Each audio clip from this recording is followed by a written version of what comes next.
Good afternoon. Welcome to our Municipal Council meeting of June the 9th, 2020. It's a virtual meeting, as we've been doing for quite some time now. I'd like to welcome everybody to our meeting and remind you that during emergencies, when the Civic Center is closed to the public, members of the public are encouraged to provide written comments regarding matters on a council agenda to the clerk's department, eastgwillimbury.ca, by noon on the day of council meeting, and all written comments will then be posted on the public agenda. Over the past weeks, I'm sure we have all witnessed what is happening both in the United States and in Canada. It is certainly disturbing and upsetting, and while I don't think I can say the perfect words, I do know that being silent is certainly not the answer. This matter. It is clear that there is still much work to be done, and I believe that together we are stronger, and together we must be united and supportive. Please, let's work together for a better, brighter, and inclusive future for all of us. Please be supportive, sensitive, and respectful, and always choose kindness. This time I'd like to call our meeting to order and ask if there's any declarations of interest at this time. Seeing none, I will move to presentations. I have no presentations listed this time. Mr. Clerk, do we have any presentations? That is correct, Madam Mayor. Thank you very much. And at this time, I have listed as no deputations. Do we have any, Mr. Clerk? Also correct, Madam Mayor. Thank you very much. We will start with item E, and that's our COVID-19 update, and that would be from the administration. Thank you, Madam Mayor and members of council. Today we enter our third month of this COVID pandemic crisis, and just our regular update. This is our fifth update memo to the council and the public. And I'll just walk through it briefly, if I may. The province earlier extended the state of emergency till June 30th. However, this week, and particularly today, I think there was some additional announcements. We're still ciphering through the information, but it looks like regional openings of more flexibility, gatherings of up to 10 people being permitted. Opening up of some things such as hair salons and other elements as well. Unfortunately for York Region, this isn't the case. I think York Region is still going to be in the same situation as we are due to the volume of cases that are still enabled here. Our COVID team is putting together our recovery model. I think I may have mentioned, but I would like just to reassure the York Region's administration has put out a notification to their staff that they will not be opening up their main offices and buildings until post-Labor Day. So they've already done that. The key driver in my discussions with Mr. McGregor, their CAO, and other CAOs was childcare and the ability for their employees to be able to look after children and still work remotely. So they have done that. Looks like the majority of other municipalities, including us, are starting to plan in a similar venue.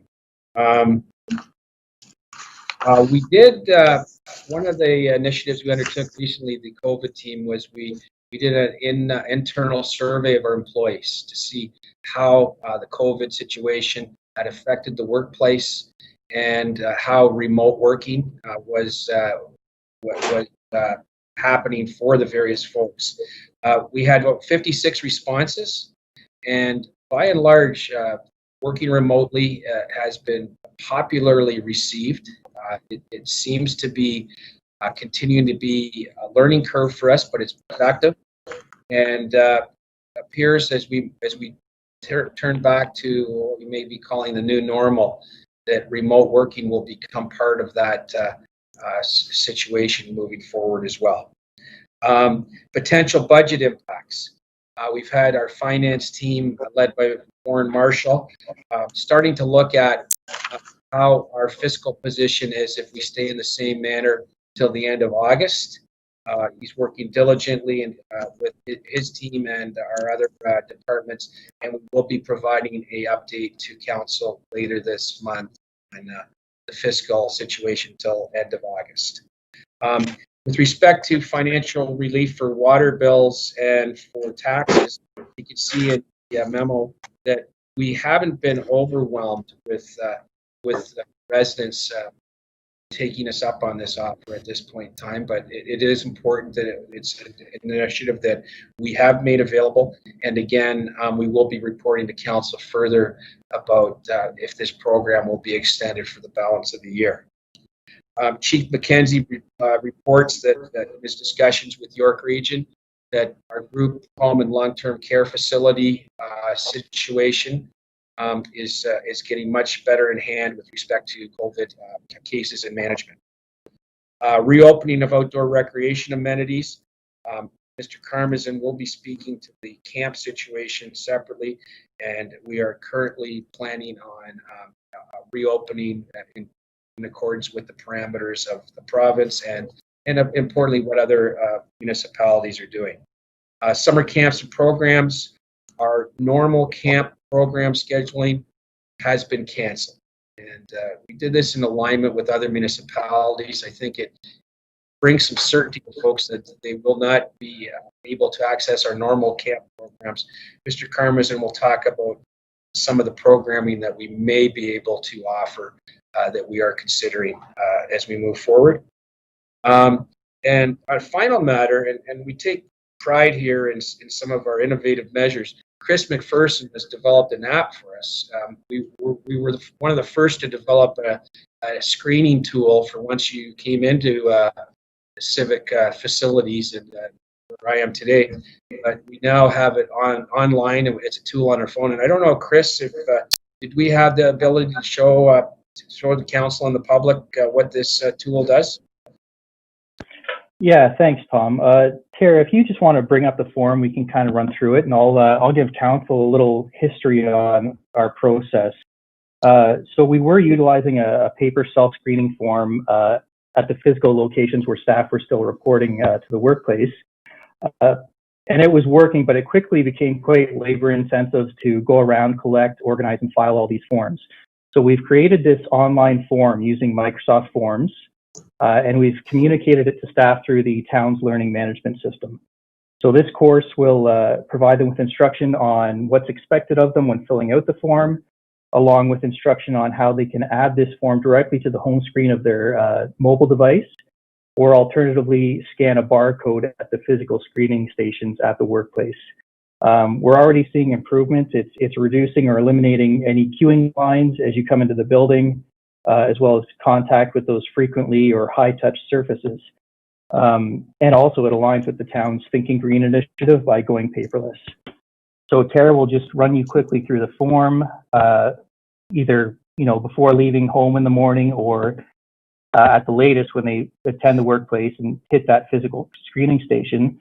They'll fill out the form, answer the questions, and just do that self-check to ensure they're not experiencing any of these symptoms. And storing these forms also will help us with things like contact tracing. So they'll go through the form and answer all the questions, and as long as the answer is no, you'll continue on until the point where you submit the form. If all the questions were answered no, it'll inform you that you're free to enter the workplace and continue on with your day.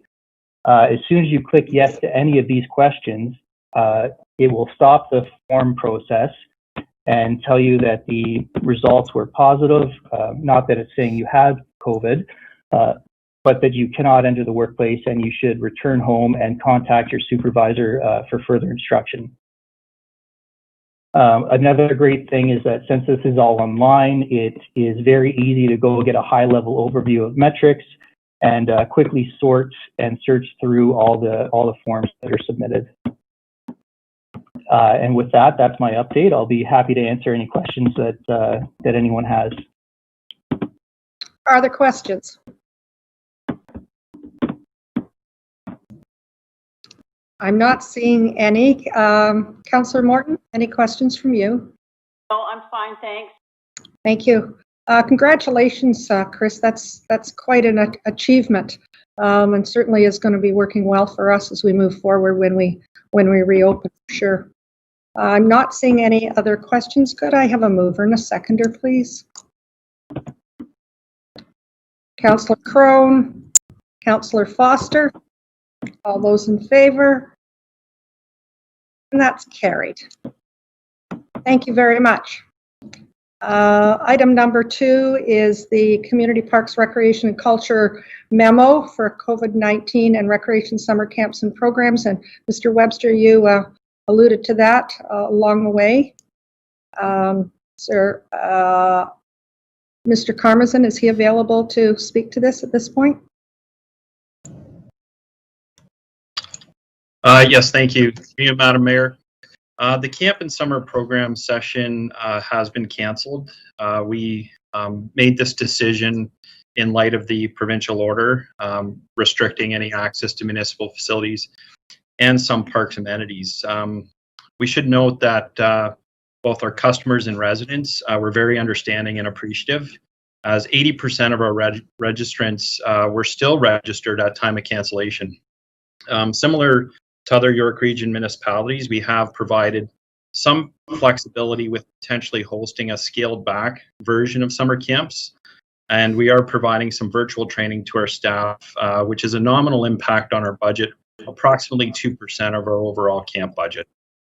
There is a description in the memo of what scaled back camps might look like and what family programming could look like. However, we would need to assess the risk management and financial feasibility and sustainability of hosting any type of program or camp, and cautiously analyze and review those options before moving forward. I'd be happy to answer any questions related to the memo. Thank you very much. Other questions regarding the memo? I'm not seeing any at this time. I just have a comment. I know that there's a very high percentage of people that use our day camps, that it really is daycare for parents while they're at work. And I think by letting them know this far in advance, they have an opportunity to find alternative daycare. As sad as it is, I know Parks and Recreation in many communities go back to probably the only programming that they ever did was day camps in the summertime. So it's I know that a lot of children were certainly interested in and excited to be a part of it, but for this year we'll wait and see. And as time goes on, I did hear you say that there is a possibility of some other programs in a different setting or a different nature. So we'll stay tuned and see if in fact we meet that threshold that we could be able to do that. So thank you. I'm not seeing any other questions. Are there, could I have a mover and a seconder, please? Councillor Roy DiClemente and Councillor Crone. All those in favor? And that's carried. Thank you very much. We are now at our statutory public meeting.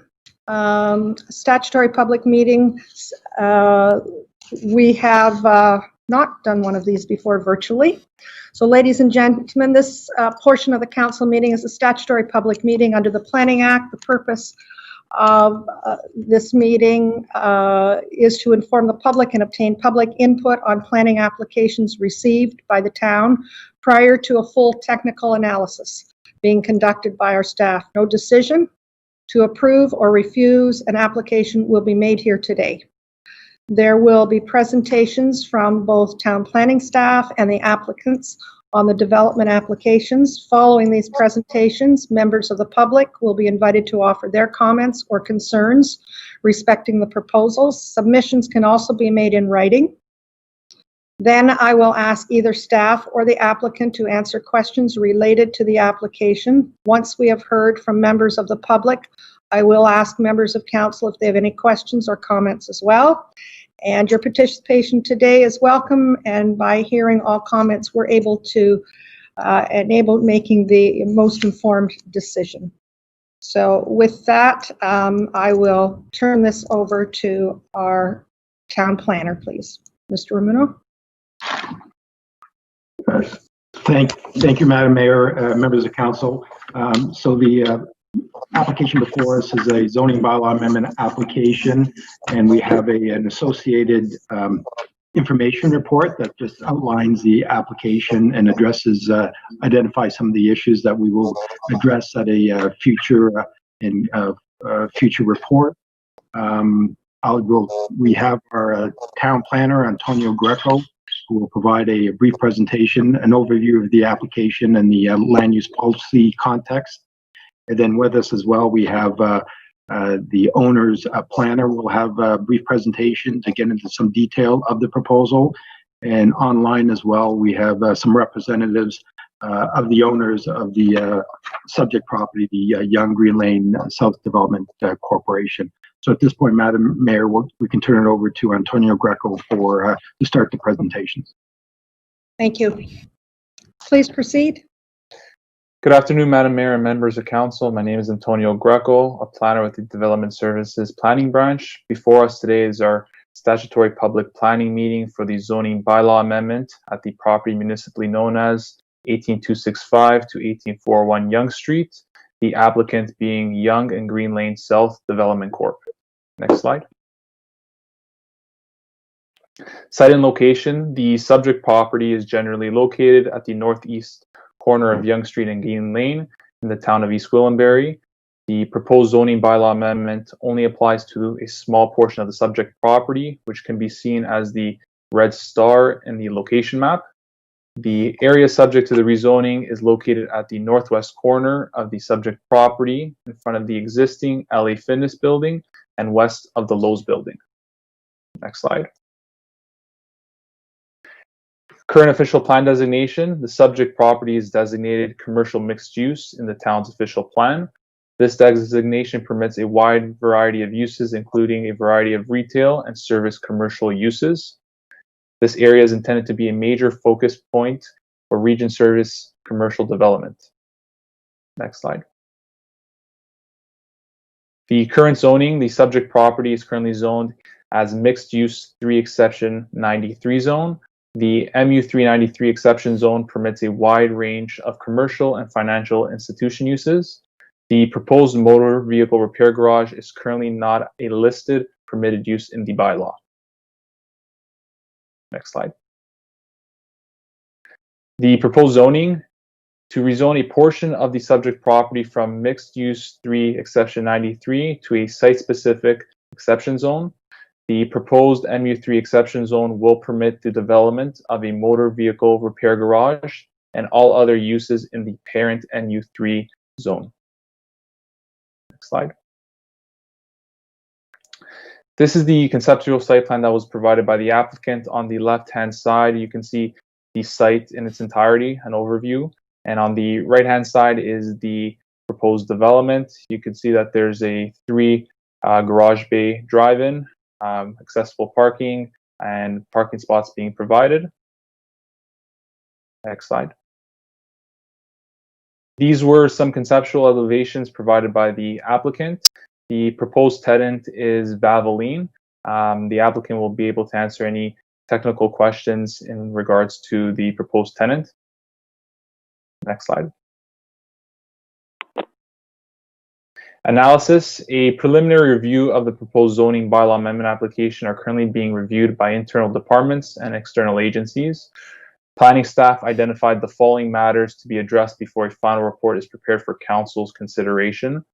Consistency and conformity with the provincial, regional, and local planning policies, the appropriateness and compatibility of the proposed use, review of or any other zoning provisions deficiencies, i.e. parking spaces, analyze for any traffic implications throughout the site as a result of the proposed development, address any urban design matters through a formal site plan approval application. A traffic study will be prepared as part of the site plan application submission. Prior to bringing a report back for consideration, we will take all comments and ensure that they are all met, and particular into traffic. Next slide. Public comments. Planning staff have not received any comments from the public circulation at the time of writing this report. Next slide. Conclusion. The staff will undertake a technical review of the subject application, including but not limited to the above noted matters, the comments received from circulating the planning application, and comments from the general public and council at the public planning meeting. A comprehensive report with recommendations will be presented to council for consideration and direction at a future committee of the whole meeting. Next slide. For any further questions or any additional information, feel free to reach me at my email or additionally at my extension. Thank you, Madam Mayor.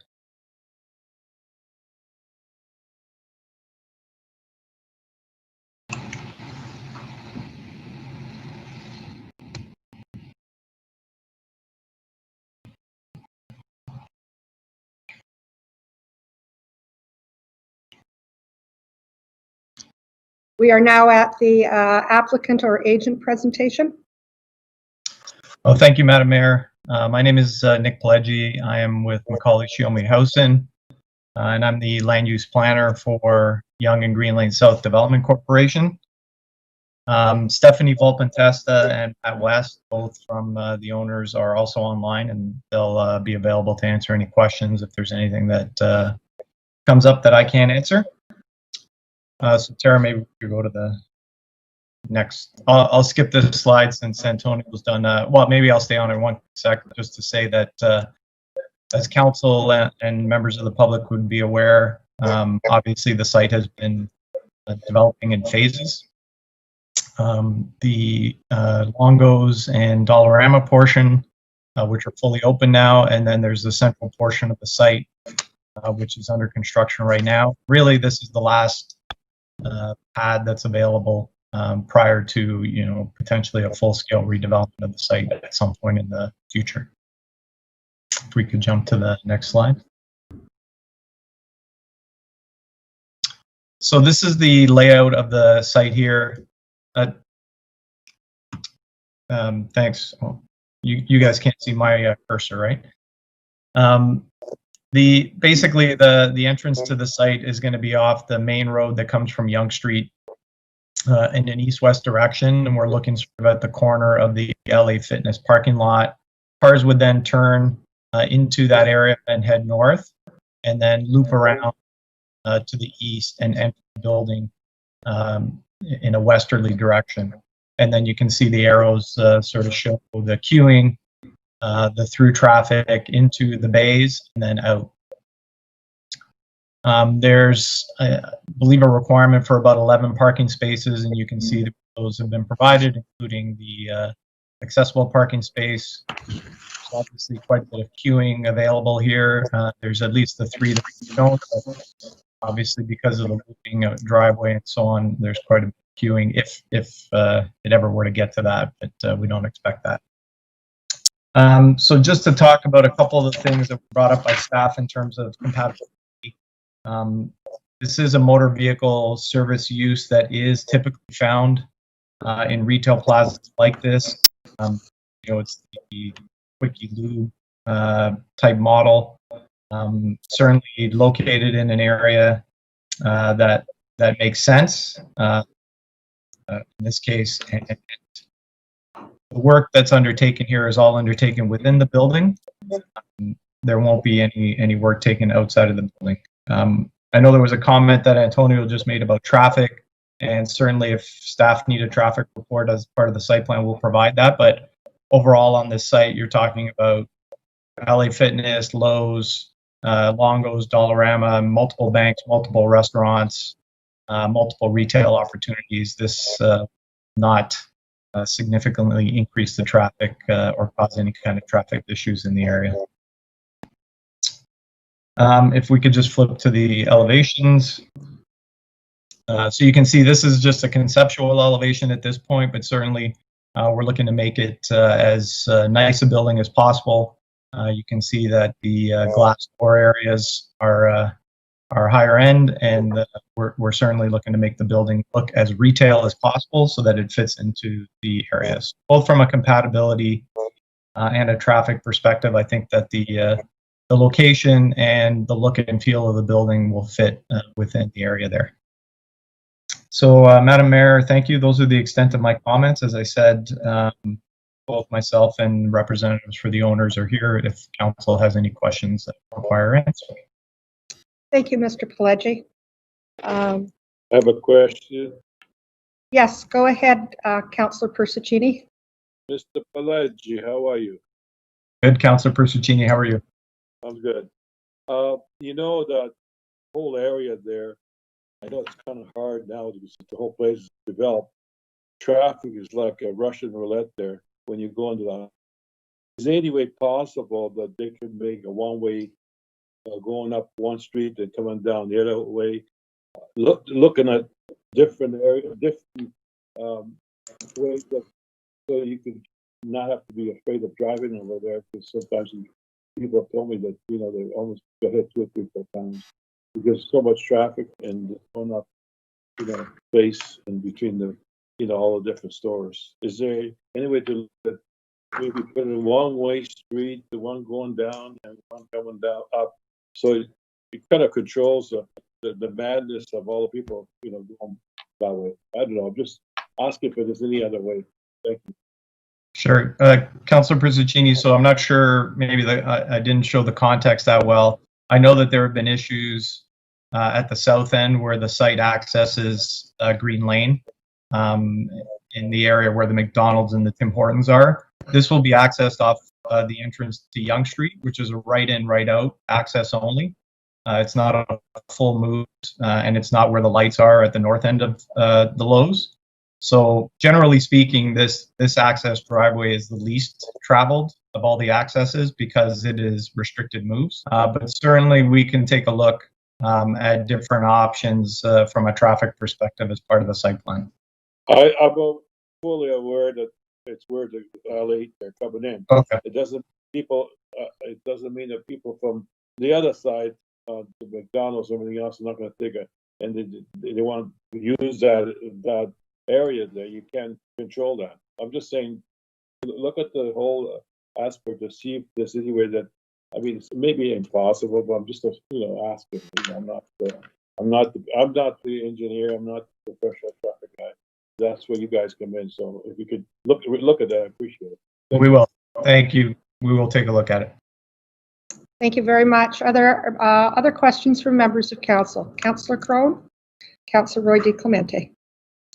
Thank you, Madam Mayor. Through you to the presenters. I know many of us in council will be glad to see this area, this commercial development, fully developed and you know, cleaned up.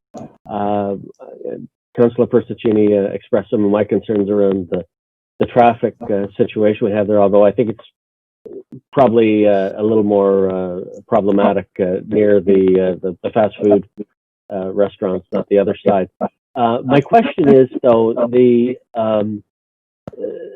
space where you're putting this new business, and we're happy to see new business coming to Squillenburg, obviously. Have we sacrificed too many parking spaces? Are the other businesses there are concerned about any of the parking spaces that are being taken up to make way for this new business? I was just curious about that. So through you, Madam Mayor, so actually the space where the building is going, there was no parking. If you saw in the air photo, there was an empty pad of sort of dirt and grass that was in that area. By putting square footage there, we then come with a requirement for 9 or 10 additional parking spaces. We are building, I think, 5 or 6 new parking spaces and then using 5 parking spaces, 6 parking spaces from the existing use. From a zoning perspective, that area, the LA Fitness area, is over parked. So the requirement from a zoning perspective is, don't quote me exactly on the numbers, it's about 110, and we have about 150 or 160.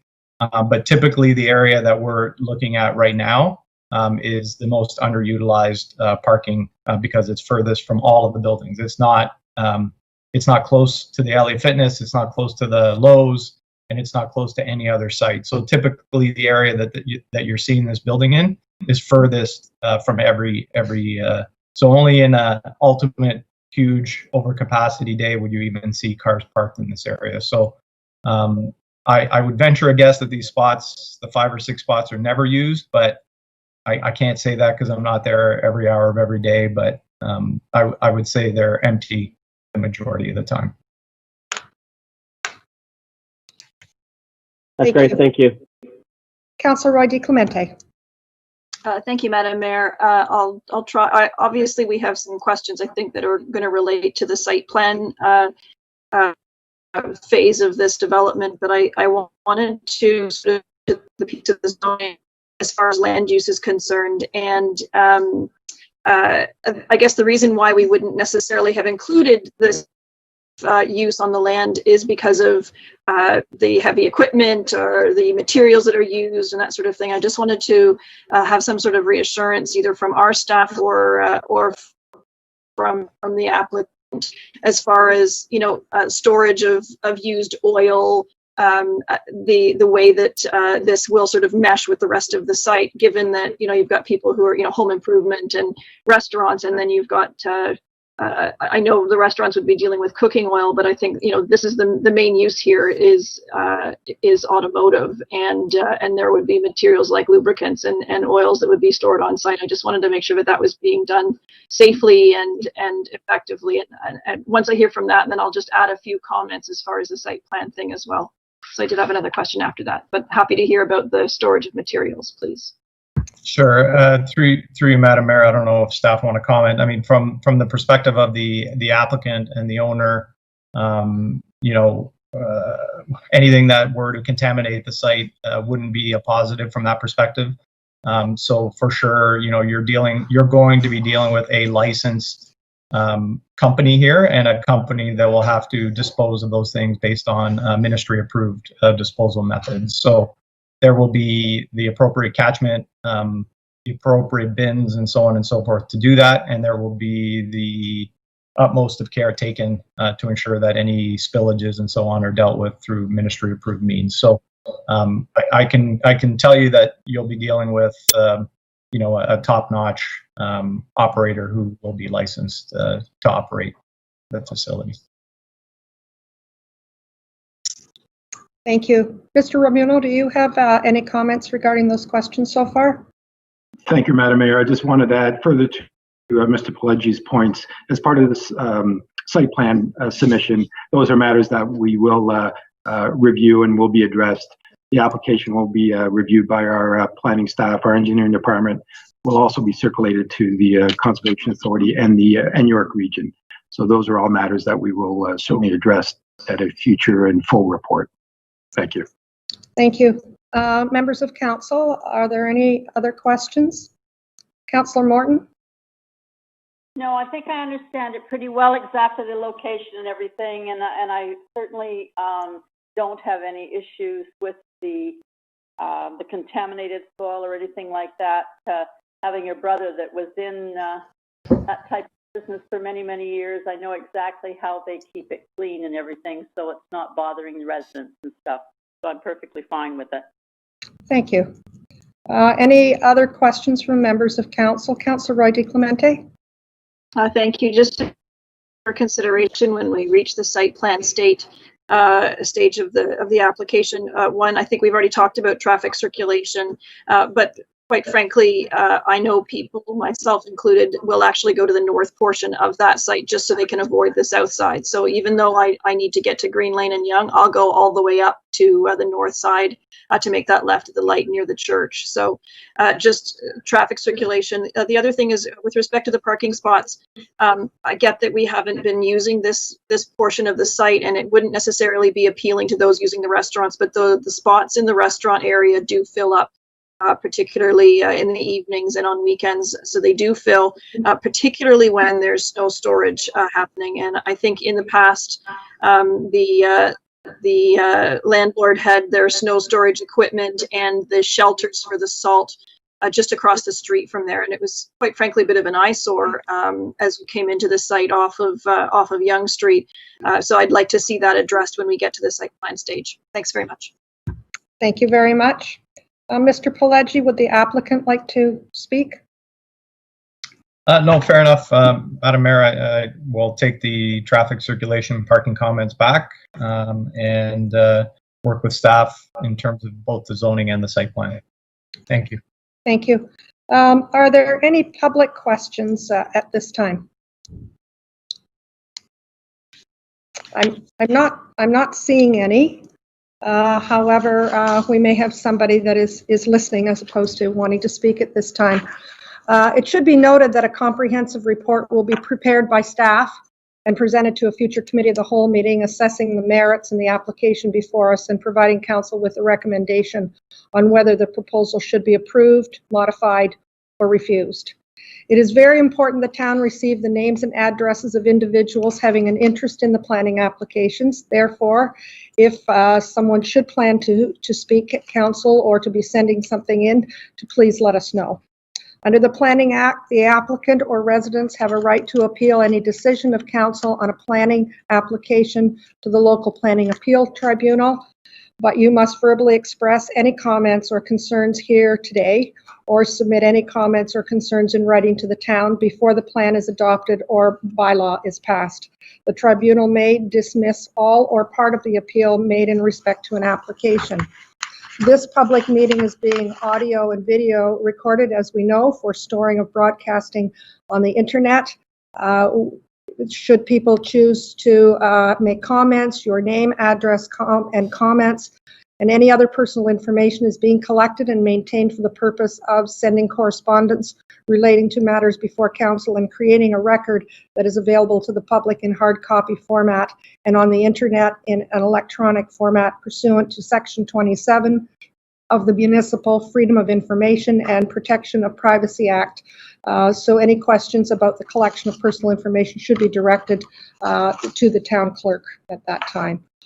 We hope that we have people join us during our virtual meetings as they would in our public meetings, but perhaps we will before this application is finished. Seeing no other comments or questions. Yes. Madam Mayor, just as a side note and probably good public knowledge, in our new COVID world and our new public meeting, electronic public meetings, part of the process that staff had come up with is that when we send out circulation for these applications, that there's a request to pre-register if you wish to speak before council. In this particular application today, planning staff have notified there were no interested parties, so we don't have anybody on the line joining us. But as you had said, the application is coming before council once again, make a decision, at which time the agenda will be made public and public members still have the opportunity to make comments either in writing prior to that meeting or at that meeting as well. Thank you, Madam Mayor. Thank you. Appreciate that very much.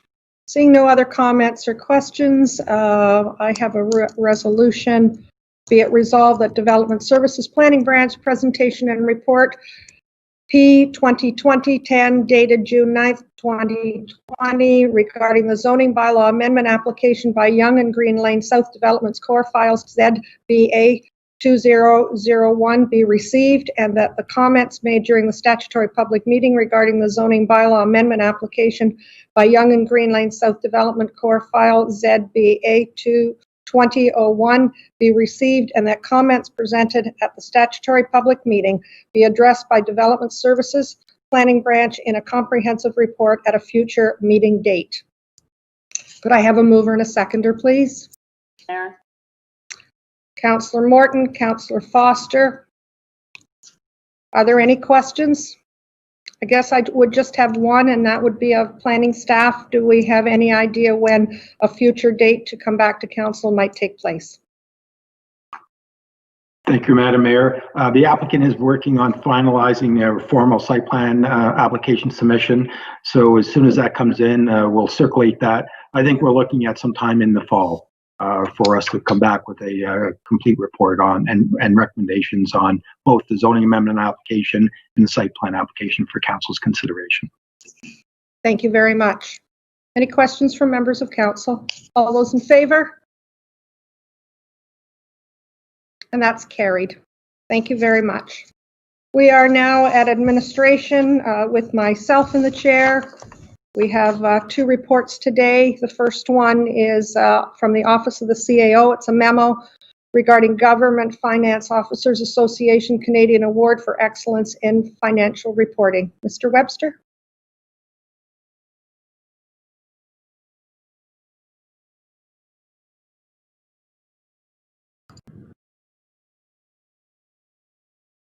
Mr. Webster, I believe your mic is on mute.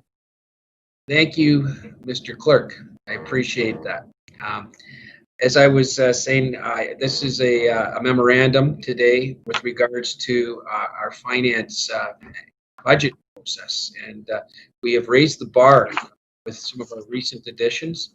General Manager Mark Velchich has built a terrific team there, and in this year's budget process, 2 of our more recent additions, Warren Marshall and Valadima, charged the lead on submitting for the General Finance Officers Association budget award.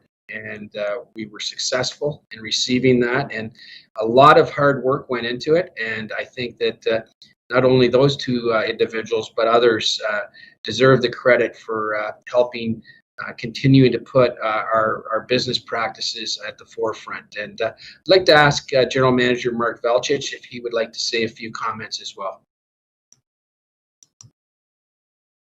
Thank you, Mr. Webster. I'm happy to pass along, first of all, my delight that the organization has received this award, and more specifically, my congratulations to Warren and Val and the team for taking our processes that we had in place. And this specifically relates to the work that you may recall, Madam Mayor and members of council, last year when Mr. Marshall had indicated that with our year end, rather than simply publishing our staff report as well as the audited financial statements, we put an enhanced year-end report together that was more informative to the public, provided more context around year-end. There was a number of pieces of messaging included, so above and beyond. And what's really, I think, noteworthy in this recognition is that there's a very small percentage of municipalities across Canada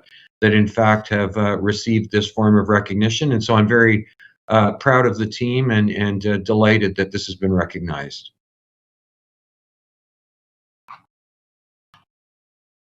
We're very proud of our staff. Mr. Webster, did you have anything else to add to the comments? Not at this time, Madam. Thank you very much. I have a mover and a seconder, please. Councillor Crothers, Councillor Roy DeClemente. Any questions from members of council? All those in favor? And that's carried. The next item is administrative verbal update, and I'm not sure who's going to be. Mr. Webster, will you be taking that one? I will, Madam Mayor, and again, this is a recognition of one of our top employees, and Jennifer Nichols has come into our organization for the last several years, and she has a terrific, tough mandate that she has to handle. It's not a popular one by law enforcement, and she handles it with tact, and I think we all appreciate her hard work of herself and her team. On a personal note, Jennifer has just received the accreditation of a Certified Municipal Manager.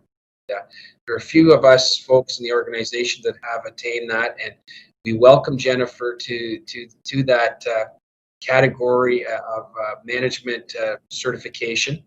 And we're very proud that we have Jennifer providing service to our residents, and she's a great team. So I just wanted to I don't know if Jennifer's on the line. Maybe she could actually, if she is, maybe click and show us her face and her reaction to receiving the Certified Municipal Management designation. Are you with us this afternoon, Jennifer?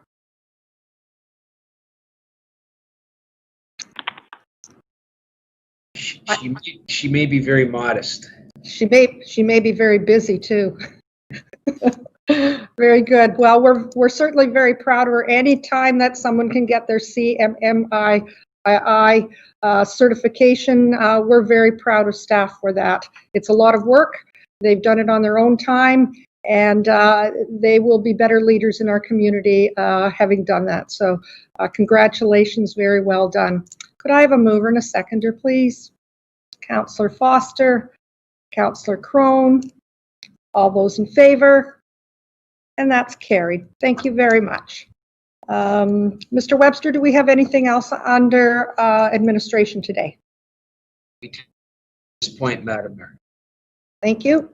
With that, we are at Development Services, and we have one item, and it's regarding the Heritage Register Review Project Update. And Mr. Ramuno, I wonder if you would be speaking to this? Yes, thank you, Madam Mayor. So this memo, we wanted to provide council with an update of the Heritage Register Review Project. As council recall you provided direction to staff back in the fall of 2019 to undertake a review of the Municipal Register of Cultural Heritage Properties.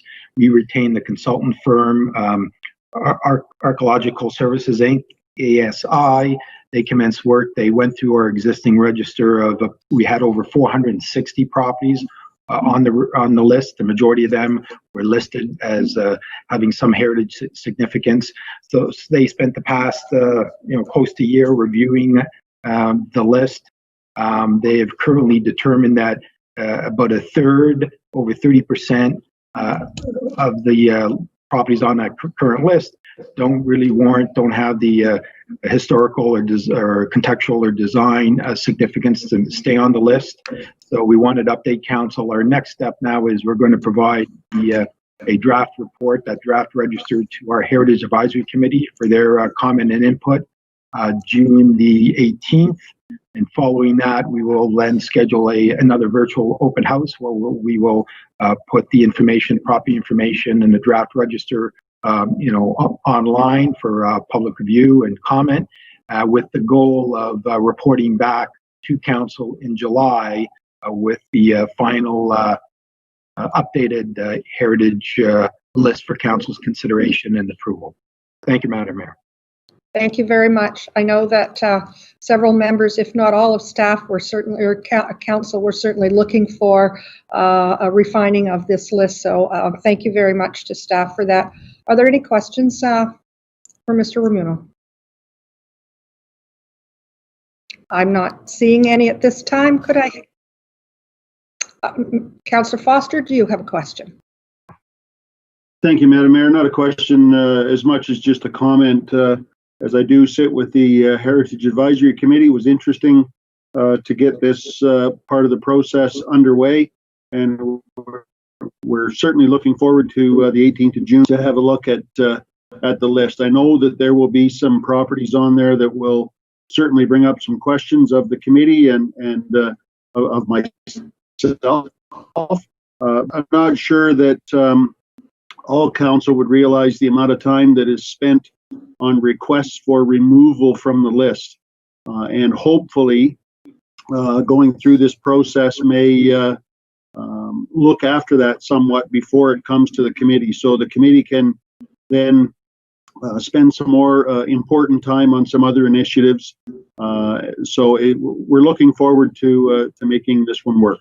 Thank you. Thank you very much. Are there any other members of council have questions? Councillor Morton, you were on the Heritage Committee for a number of years. Do you have any questions? Well, I do know that there's some issues that maybe some of the newer people don't realize. And the fact is that it wasn't so much the buildings that were put on that list, hundreds of buildings that were put on that list, but more it pertained to, say, a door that was special, or window frames, and that was more that they were looking at. But then at the end of the day, it just sort of got gone by the wayside, and it just kept on going, that it was actually all the 400 houses that shouldn't have all been there. Thank you. Any other questions, comments? I have a mover and a seconder. Councillor Foster, would you move that, please? Councillor Morton, would you second that? Yes. Thank you very much. All in favor? Opposed? That's carried. Thank you very much. Are there any other items under development services at this time? Nothing further, Madam Mayor. Thank you very much. With that, then we will move to legal and council support services. Mr. Horner, are you there? Good afternoon. Good afternoon. Just a couple items on the agenda today. The first one is it's an unusual request, and it's on the agenda at the request of York Region. And York Region is currently in discussion with the province about assuming some additional prosecution responsibility, taking that over from the province. And the region thinks that in doing that, they can introduce some additional efficiencies into the provincial courts. In order to do this, they need the consent of all the local municipalities to amend a couple of intermunicipal agreements between the locals, the region, and the province. And so the specific ask here of the region is that council pass a resolution that would authorize the region to go ahead and amend these agreements on behalf of council. So I'm not quite sure what the clerk was thinking in terms of how council might do that if council was prepared to, but we'll hear from the clerk, of course, and I'm very happy to take any questions from council on the matter. Thank you very much. Are there questions for Mr. Horner?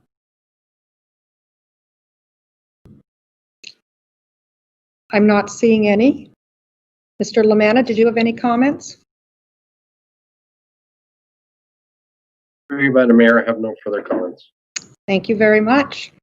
With that, could I have a mover and a seconder for this item, please? Councillor Carruthers, Councillor Roy DiClemente. All those in favor?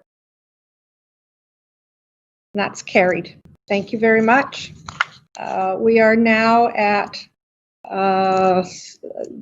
item number 2 in the legal and council support services. Mr. Horner, could you go ahead, please? Thank you, Madam Mayor. This item follows out of our last council meeting.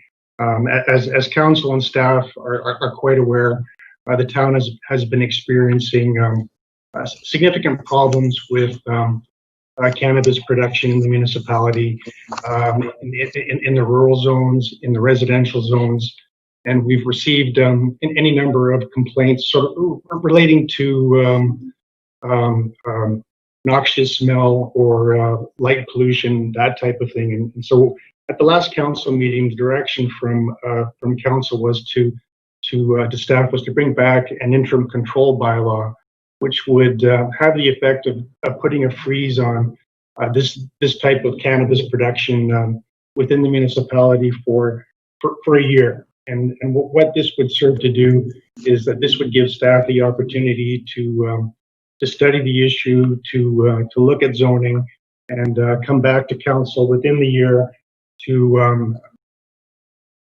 provide you with suggested amendments to the zoning bylaw, perhaps additional regulatory tools such as site plan, and perhaps even licensing if it makes sense, to help get a better, stronger grip on the issue of cannabis production in the town. So very, very happy to take any questions from council. Thank you very much. Very welcome to have this on the agenda today. Are there questions from members of council, please? Councillor Carruthers, please. Thanks, and thank you, Mr. Horner, for the long conversation that we had around this. I wanted just to start by saying that clearly these large operations that are being set up to profit off the black market absolutely cannot stay in East Gwillimbury. And we have to do everything we can to make sure that our residents are protected from the consequences of these big operations, whether that's smell or light pollution or whatever you have. My concern, though, and this bylaw does that, so this interim control bylaw is going to allow us to address those concerns.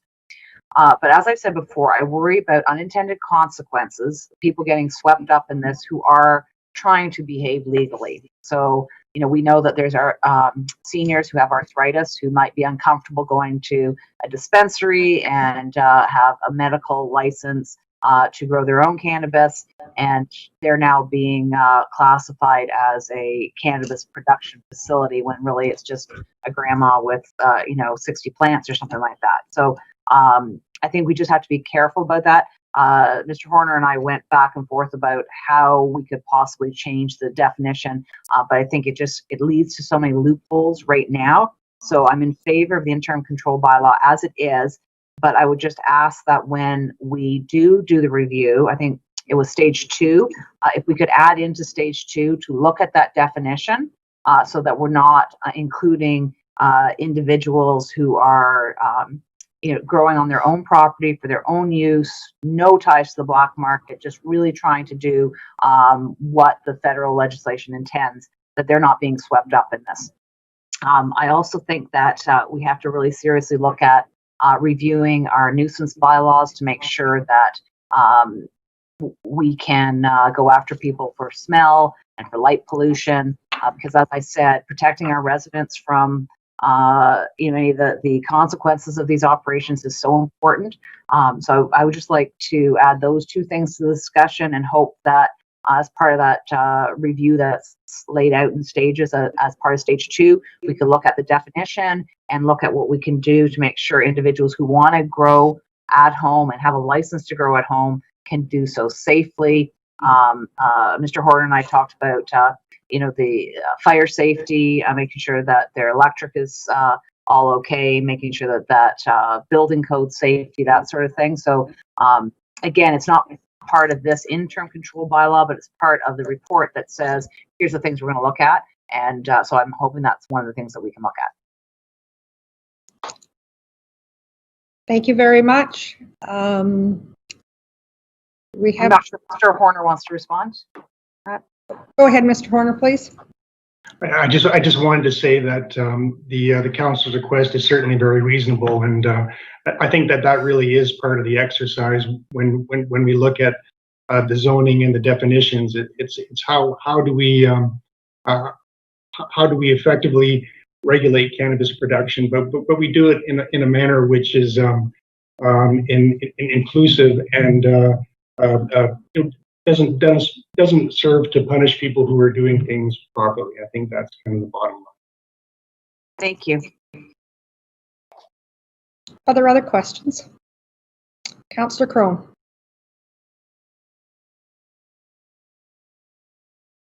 Thank you, Madam Mayor. And I appreciate through you, Madam Mayor, to Mr. Horner, I appreciate all the hard work you and the rest of staff have taken on this. This is as I've said before, it's probably the single biggest issue that's facing this council this term.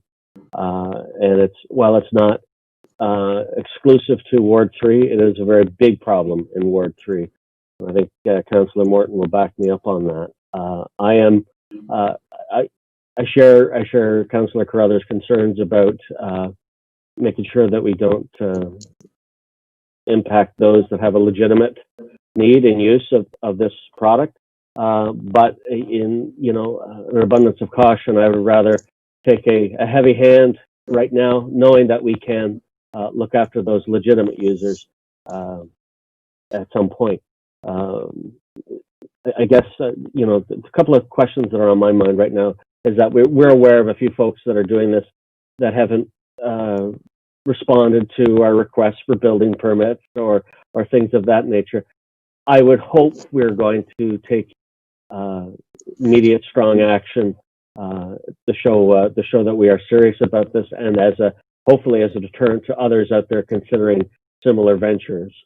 And the second comment I have is I think we need to do some public education awareness about what's happening, because in many cases, if it wasn't for the public, we wouldn't have known about these, and I think we need to engage the public to make sure that we've got as many eyes out there looking for, for illicit operations. Anyway, I welcome your comments back, Mr. Horner. Through you, Madam Mayor, I just wanted to provide some assurance to council.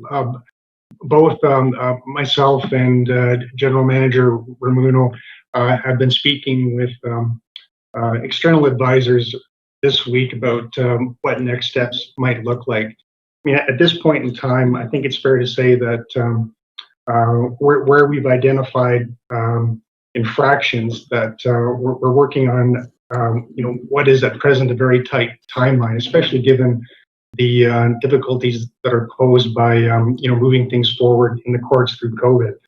But really, what we're looking at doing is stacking up all infractions at a site. So we have instances where a particular producer will be in contravention of zoning, will be in contravention of the nuisance bylaw, will be in contravention of a building code order to comply, and then further is in contravention of a building code stop work order. So the proposal is, or the thinking is, that we take the whole gamut and kind of take the offender through that particular process. So I want to assure council that we're taking active steps to deal with the problem matters as quickly and effectively as we can. Okay. Councillor Foster.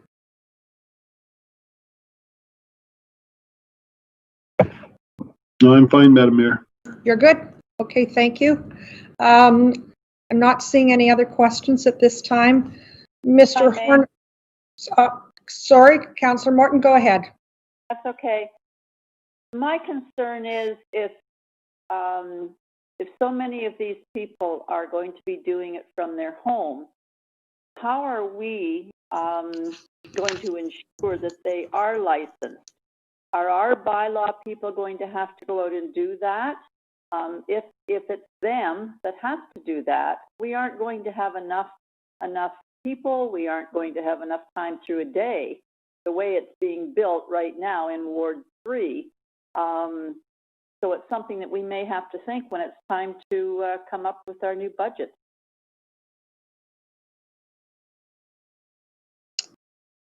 Any thoughts, Mr. Horner?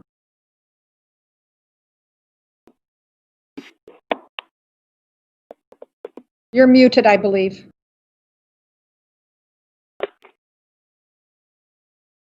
Production at home is tricky, but in thinking about this and discussing this, it may be, and this is why there's a need to take the year to study the issue. But it may be there's a possibility to do a licensing regime which is similar to what some municipalities do with basement apartments, right? Because the issues are kind of similar. It's occupant safety.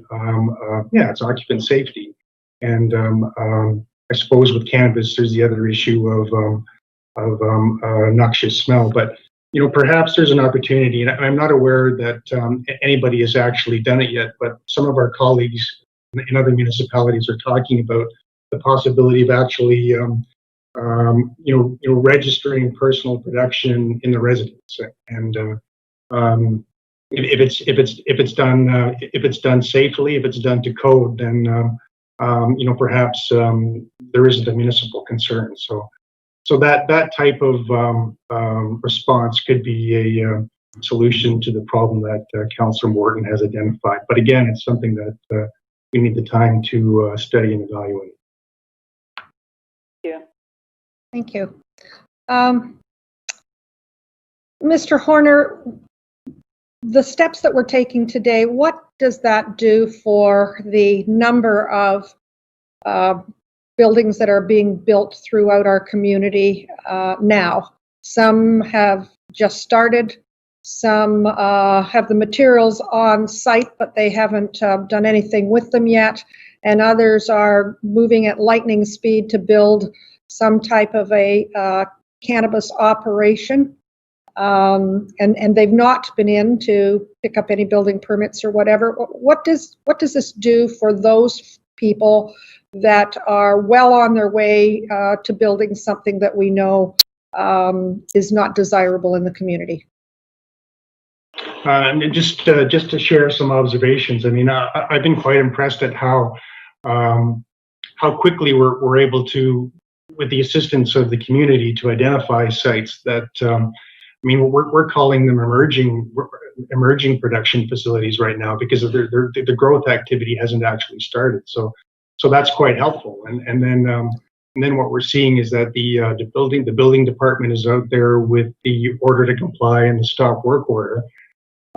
If council enacts the interim control bylaw, these types of operators won't be able to pull permits for cannabis production because it's subject to the interim control bylaw and offside the zoning, so the permit doesn't issue. So, I mean, people will do what people do, but we're using the tools that we have to make it more difficult and to provide for consequences. Thank you. Important to know that those that are there already, of course, our community want them gone. They want them removed tomorrow, and yet they're not into production yet. And if we wait, does that in fact happen and changes the dynamics of that whole property? So thank you very much. Any other questions? Councillor Crothers and then Councillor Roy DiClemente. Thanks. I agree with Mr. Horner's idea about municipal licensing. I think that checks a number of boxes for us. So it's definitely something we should be looking into. I just want to remind us to ensure that we're staying in our lane. You know, we want to be concerned about our residents' safety, and Mr. Horner's suggestion absolutely does that. We want to make sure that we have the ability to address concerns and complaints around light pollution and smell and noise. So we want to make sure we have all those tools in our toolbox. But at the same time, we need to remember that we have police, and they are the ones that are tasked with making sure that licenses are legitimate. We have doctors, and their job is to say how much is a reasonable amount. If we don't trust those doctors, that's another whole conversation that again happens at another level of government. So I think that what Mr. Horner is suggesting is very fair, and I think we just had to remember to stay in our lane and focus on our residents' safety and their enjoyment of their property, and leave the police work to the police. Thanks. Thank you. Councillor Roy DiClemente. Thank you, Madam Mayor. I think I support all of the discussion that we've been having. I think it's been helpful and constructive and not angry or strident. For me, I think that public messaging and that public safety aspect is important. The idea that people are going to be growing a larger quantity than 4 plants in a residential property is also concerning. While we have these large greenhouses and we have to deal with that, the other issue is also the idea of the home that's filled with plants. How can we ensure that they are protecting themselves and protecting our emergency services folks? How are they doing it safely? If they've purchased the home, how to protect their investment so that they don't ruin the house. When it comes time to sell, they can say, I've got a license, I was doing it safely, and it was properly ventilated, and the house is not going to be full of mold. And then the other piece of it becomes the landlord. So if someone's a tenant in these properties and they're growing more than 4 plants because they're licensed and able to do so legally, how do we ensure that they're not overstepping their bounds and so on? So I think it's smart of us to be trying to consider all of those things as we deal with this. Happy to support the resolution to pass the bylaw as well. Thank you. Thank you very much. Are there any other questions or comments? With that, could I have a mover and a seconder? Councillor Crone, Councillor Persicini, all those in favor? And that's carried. Councillor Morton, I'm sorry I couldn't see your hand. That's okay, both of them were up. Thank you very much. With that, do we have any other items in legal and council support services? Nothing further to report, Madam Mayor, but happy to take any questions. Thank you. Are there any questions from members of council? Madam Mayor, Yes. my apologies. I was dealing with some technical difficulties in the background. We did miss a resolution attached to the first item under legal counsel support services. Deputy Clerk Lajarvardi is putting it up on the screen for you. This was an attachment to that report that required a separate resolution. So if we can just go back and have that, please, Madam Mayor. Thank you very much. We can do that. Could I have a mover and a seconder, please? Councillor Roy DiClemente, Councillor Foster, all those in favor? And that's carried. Thank you. And we have looked after the second one, and there are no other legal and council support services. We will move now on to community parks, recreation, and culture, and ask Mr. Karmazin. We have one report up at this time.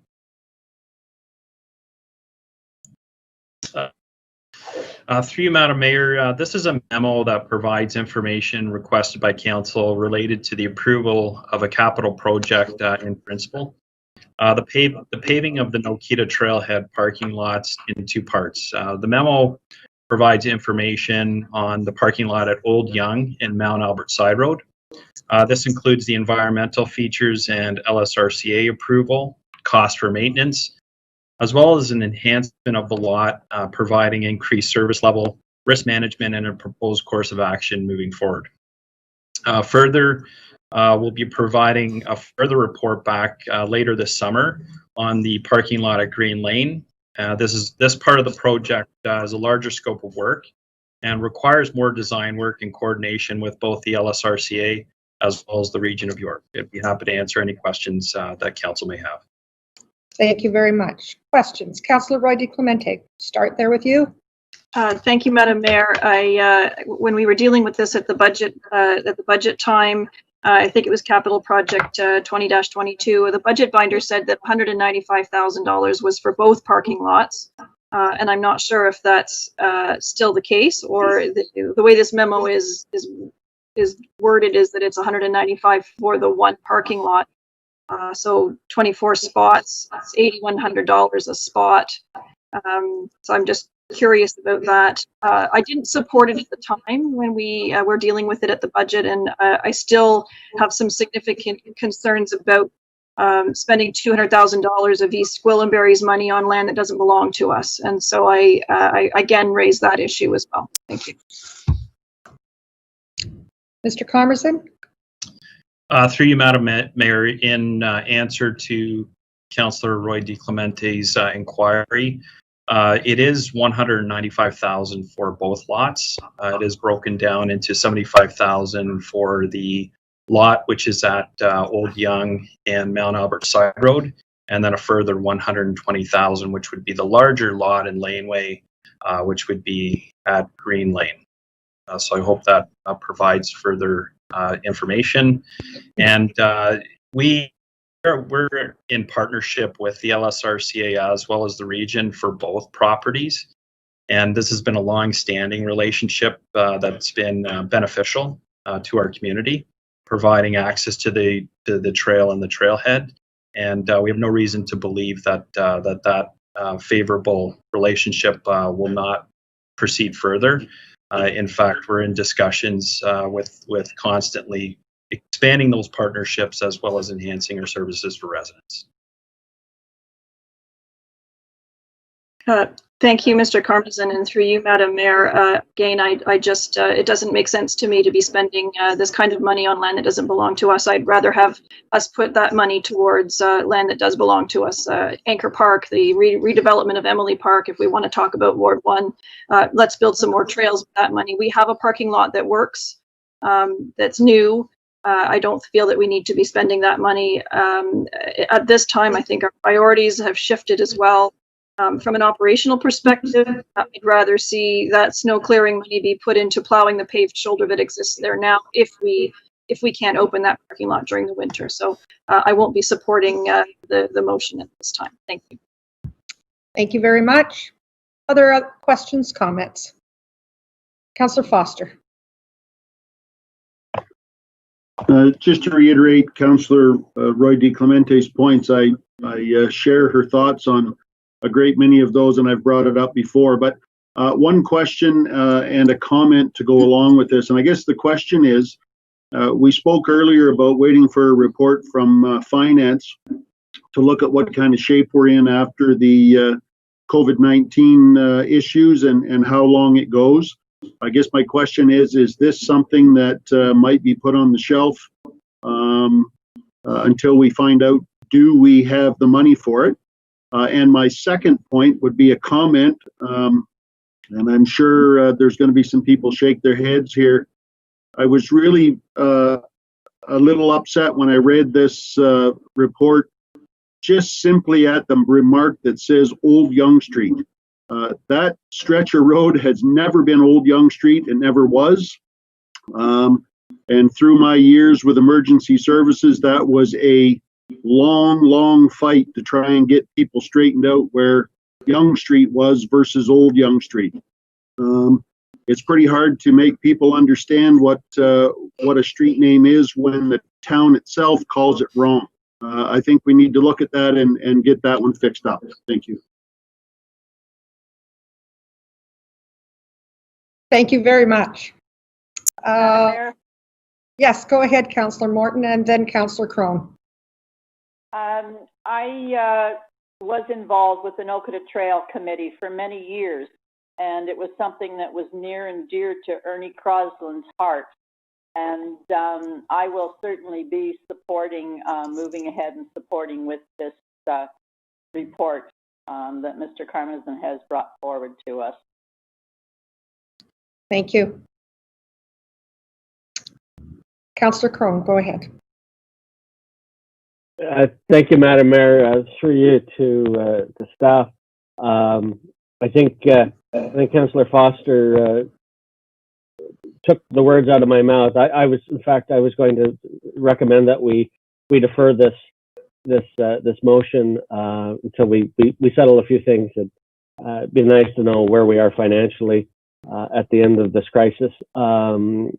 Secondly, I know at some point we were in early stages of chatting with Lake Simcoe Conservation Authority about transferring ownership of the trail over to us. If that were the case, I would feel a little better about spending that caliber of money on paving it. And I guess the last question for me was, I was always under the impression that leaving it as it is was perhaps more environmentally friendly with runoff and of salt, etc. If I'm wrong, please correct me. But that was my sense. But for the time being, I would suggest we defer this motion until we have a few more of our questions answered. That's my perspective. Happy to hear staff's reply. Madam Mayor? Yes, go ahead. I might step into this one as well. So firstly, apologies from town staff on naming the street Old Yonge happened, and I was there with Councillor Foster. At one point, we led I think the province of Ontario on how many Yonge streets we had, and we finally cleaned it up for emergency services. There wasn't one community without a Yonge street in it, so we did clean that up, and it won't happen again going forward, I can assure you. Secondly, as noted in my COVID update today, we are still compiling how we're going to look to August, and capital is part of it. I think sometimes our staff team, we get pretty task oriented on wanting to get things done. Seems to be there's a few questions on this one. Certainly willing to listen to some other councillors' comments, but staff has no problem at all with deferring at this point and bringing it back for reconsideration at another time. Or taking a look at some other environmental options. And, you know, one of the things that we have done is we've done a terrific job of closing it the last couple of winters, even before COVID. And that puts public in a dangerous situation as well. So maybe there's some other options we can take a look at, but certainly we're not pushing for an approval and paving paradise at this point in time. Councillor Persuccini and then Councillor Crothers. My question is it, by doing it, is it more safe for insurance liability if we do pave it, or does it make it worse? And the next question is this use DC charges that we're using? There's a Thomason. Through you, Madam Mayor, to the first question, absolutely. We recommend paving this structure because of two reasons. To maintain it in its existing condition, you'd be constantly topping up the base and grading it out, and it will lead to pitting out of the surface and slip, trip, and fall risk. So there's a heightened risk there as well. There's an elevated entry and exit way, and that could lead to snow and ice buildup at the entry and exit way. And that's why we as well recommend, with vehicle traffic and pedestrian traffic interface, we recommend paving as opposed to maintaining it in its existing condition. The second question was the DC charges. And I would refer back to the capital sheet. I believe it is DC eligible because we are providing an expanded or an enhanced service level, but I would refer that back to finance. One final question. If we do the recycle stuff, it's like paving. Is that almost as good as paving? And it saves quite a bit of money if we look at the recycle stuff that I used a long time ago on my 1,200 feet driveway at the morning there, where I lived in the country there, and worked quite well. And it was a third of the price. I was wondering if that's possible for recycling to put in there, and then eventually we put we can pave it later on. Just that idea, anyways. But so this way we will do it. I'll support, by the way, this motion that gets done for the safety of the people, and it's better overall. But we look at the recycle stuff and how much can we save? Thank you. Thank you. Councillor Crothers, please. Thanks. And thank you, Councillor Persuccini. This is something that I've been asking for on behalf of the residents of Ward 1, basically from day one. This trail is heavily used. It's the only major trail in Ward 1. And in the winter when it's closed off, my phone rings off the hook and my inbox fills up with residents saying they want access to it, talking about how unsafe it is parking on the shoulder with little children. When this was closed for COVID, I think we all heard people want this trail open. They want year-round access to it. And this is something that we've been talking about for a long time. The last financial update we had, we're in very good shape. We know we have, we're in good shape around reserves. I think this is something that we really need to go ahead with, especially the first part, which is the one parking lot. We can certainly defer the second parking lot, which doesn't sound like it's ready to go yet. But I do want to see this go ahead because residents have been asking for a long time, and they were very excited when we talked about getting this done. So I would please ask for support of my colleagues to make sure that we can deliver on this. Thank you. Are there any other questions or comments? I have one. I'm wondering about permeable paving in usually closer to rivers and water courses that we've got something halfway between paving and gravel. And so, Mr. Karmazin, I would ask you about that first. Through you, Madam Mayor, we did look at some options for permeable paving. Your costs will increase significantly. As well, for winter maintenance, permeable will show signs of deterioration over time quicker than an asphalt surface. We did put in a very intensive bioswale feature, an environmental feature that buffers the drainage and the stormwater management system between the actual pavement structure and the Holland River. So that is a very robust system that we did incorporate into the design, and you can see it with the attached design drawing.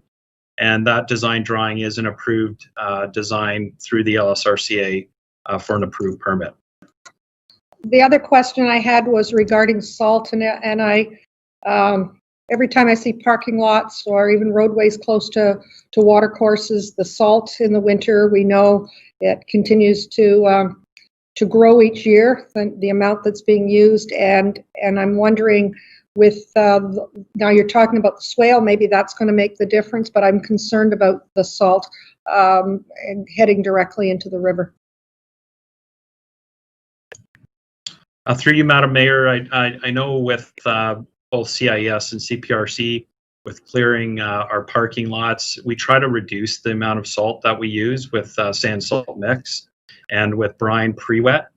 So those are some options that we do incorporate. And with the treatment train, as far as the LID feature, the bioswale that's put in place, it will over time percolate and provide some cleansing of the any of the sediment that is caught within that feature. So it's put in place in effect to cleanse the runoff water from the parking lot structure. And it's been approved through the LSRCA for that for siting of that feature. Okay. And performance of that feature. Thank you. That makes me feel better if they've had a look at it. I should have realized that they would have, but I learned about salt going directly into any of our wetlands and whatever. Thank you. Are there any other questions or comments? So we have a motion in front of us here.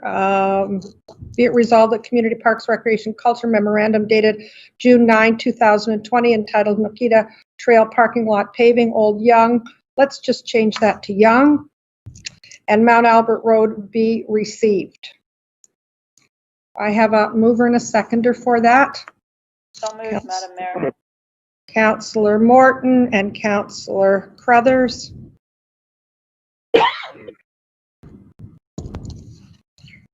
All those in favor? Oh, is there a question? I'm sorry. Just a moment. I think I saw a hand.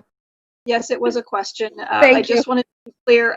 I guess what I'm looking for is the intent of the motion. Obviously, we're receiving it. It's going to be part of the public record, but I think we need to be clearer in the motion whether we're giving direction to move ahead with the project or not, because the budget binder was, the budget process was very clear about that it was subject to further reporting. This is a memo. It's not a report. There's no clear direction to staff, given that we've had some conversation today. I have a bit of a resistance to voting against a motion to receive when I don't support the project. I don't have a problem receiving the information, but I just want to be clear about what we're voting on. Thank you. Councillor Roy D. Clemente, then are you suggesting a change in wording to include the scope of the project? I think it's really just a question of if I were making the motion, I would be receiving the memorandum and directing staff to defer this in two ways. One is to not do it, or two is to defer it until we have a better understanding of the financial impact of COVID on our town finances. It sounds to me like the folks that are making the resolution today would want to do the opposite and say that we would receive the memorandum and that we direct staff to proceed with the project moving forward. So it's really a question of how we like to word that. I'm not making the motion, so I'm not in control of that. Thank you very much. So I will check with the mover and the seconder. Councillor Morton, you are the mover. I am, Madam Mayor, and I was approving the what the actual motion says, that we receive it right at the moment.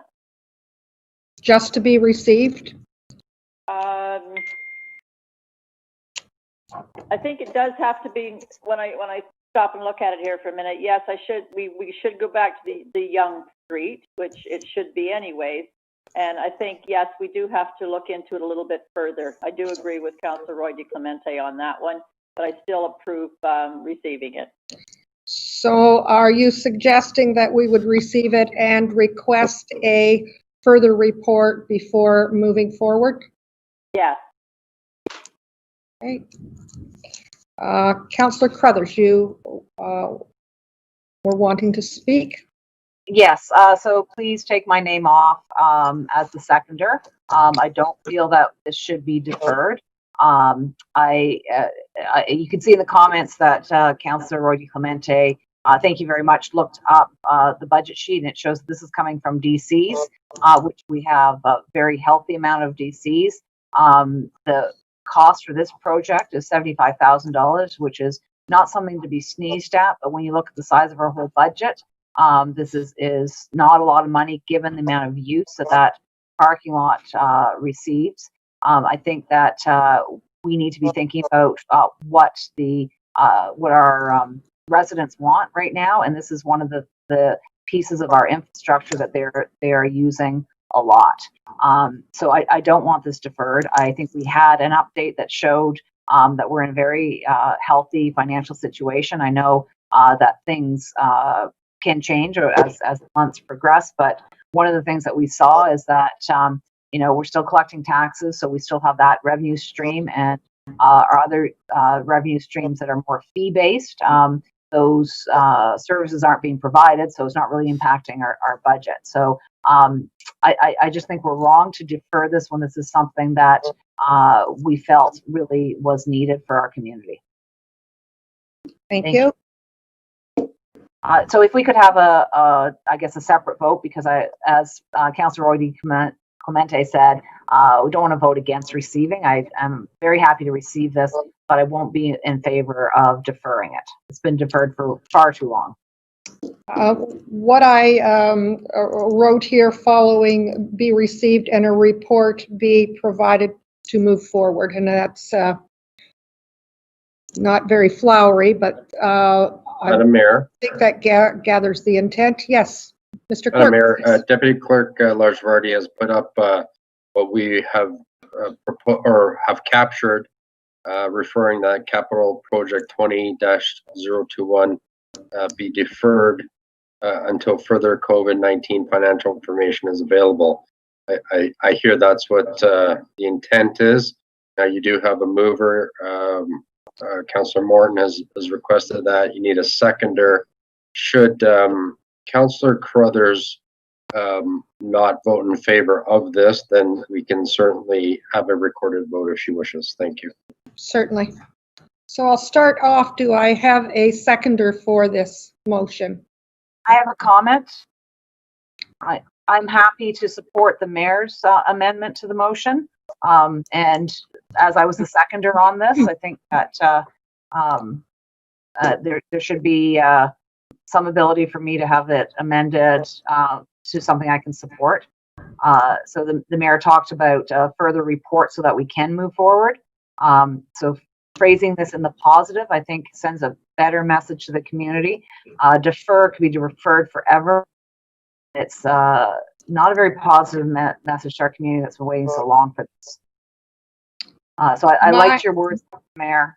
I can't remember exactly what they were, but it was good.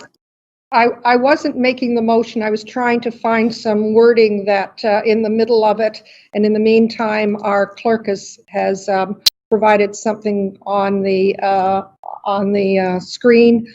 So I'm not a mover or a seconder, so I was just searching for some word. So as a seconder, I'm agreeing with that language rather than the language presented by, I think this was Councillor Roy DeClemente who wanted this deferred. So I'm happy with the more positive message that we're directing staff to report back further so that we can move forward with the project.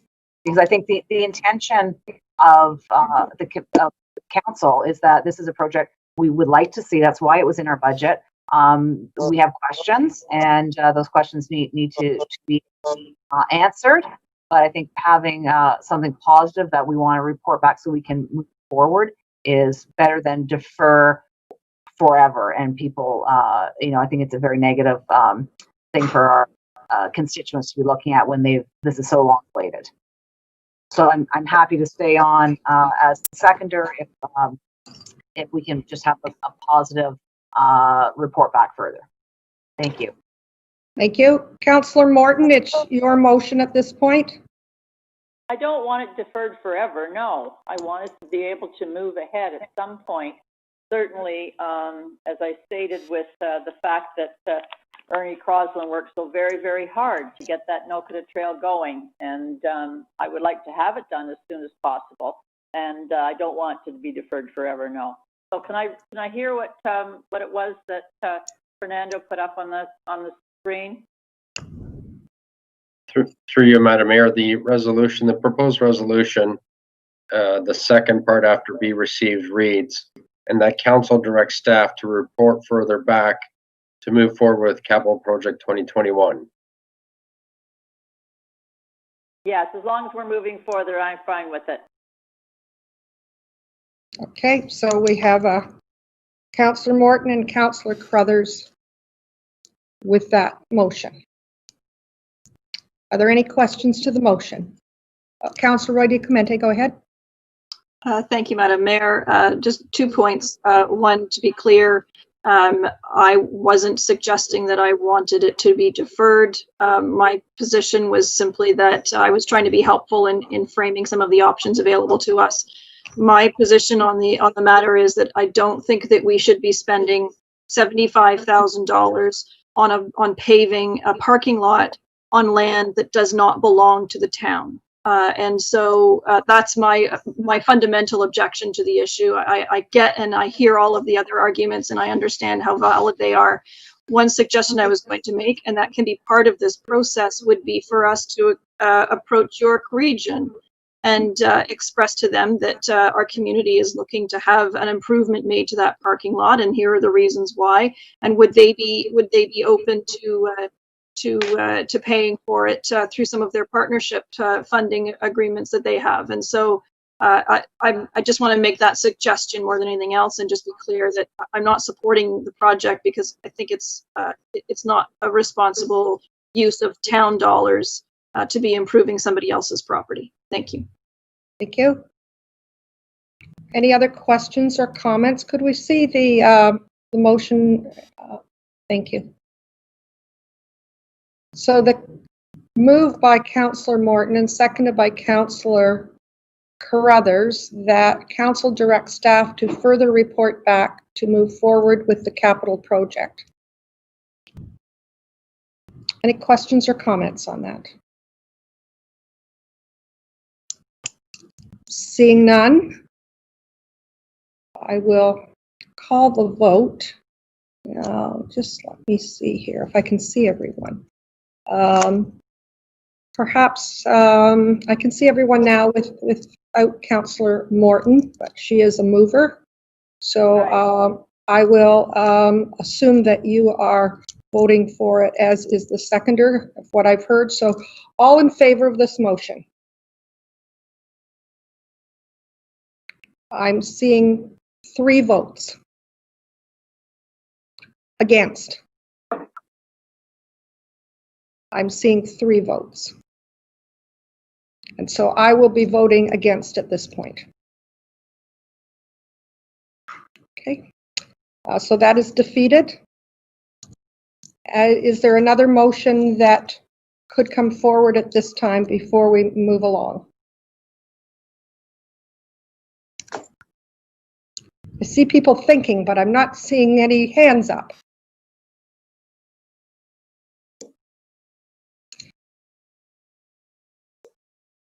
Okay. Come on, Tara, you've always got something in you. Yeah, did you see my gerbils running? At this point, we absolutely need to have a motion to receive the memorandum, but I think we need to have some sort of action here. My instinct would be to say that that the project be, in the interests of understanding that there are 2 sides to this, and trying to find a way to address this, to some of the other issues that were brought forward today, aside from my fundamental issue with the project as from a philosophical perspective. Perhaps it would be appropriate for us to make a motion that we receive, and that maybe we can bring that clause back that we had before, which was that it be deferred until further financial information is available, and that we direct staff to explore options with York Region for funding partnership or something of that sort. Would you put a date? Would you put a date on that? You know, within this calendar year, or I have heard from other people that they didn't want it indefinitely. So I'm wondering if we can find some timing that might work as well. At least to come back, get some financial information and come back.